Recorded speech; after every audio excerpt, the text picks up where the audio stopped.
Hello dyan sa mga kawaray ko. Kumusta pang lahat? Ayan, kung nakikita nyo, dyan Pasya kami sa sa palayan. Dyan kami dumaan. Dyan kami dadaan kasi nga wala kaming perang pamasahe. Sabi ng Ganda asawa na ko, malapit ng anya. dyan na lang daw kami dumaan kasi shortcut daw. Anihan na. Ayan, kung nakikita nyo, nadilaw na yung palay. Ayan, malapit na yung harvest nyan. Amin yung biko. Ayan yung maitim. Yan yung ginagawang biko. Ang sarap yan. Yan. Relate yung mga taga-probinsya dyan. Alam yan. Lalo na yung mga kawaray ko dyan. Hindi pa yun Ayan, ma-harvest. grabe. Malapit ang mag-harvest. Mag-green pa dyan, pero may part yan siya dyan na na madilaw pa.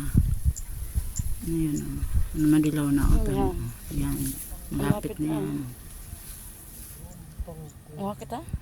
At ayan na nga, nakakita pa nga ng kangkong na pwedeng maging gulay. Nagugulayan talaga. Yan, relate yan yung mga taga-probinsya. Yan yung madaling may ulam. Lalo na pag may bagyo, yan. Yan ang madalas maulam. Ito wala pa. Masarap yan yung, pa lang siya. Yung may kasamang tuyo o bulad. Tawag sa waray bulad. Sarap ng kain mo. Paparang kain mo. Ayan kung nakikita nyo, wala pa siyang bunga. Hindi kasi sabay-sabay na nakapagtanim. Yan. Hirap ng daanan. Ayan, nakikita nyo yung kalsada doon pa kami dadaan. Tapos malayo pa yung lalakarin namin.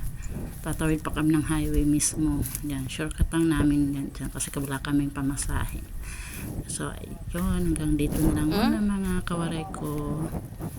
Hanggang sa susunod video. Huwag niyo pong kalimutan mag-follow, like, and comment na rin po.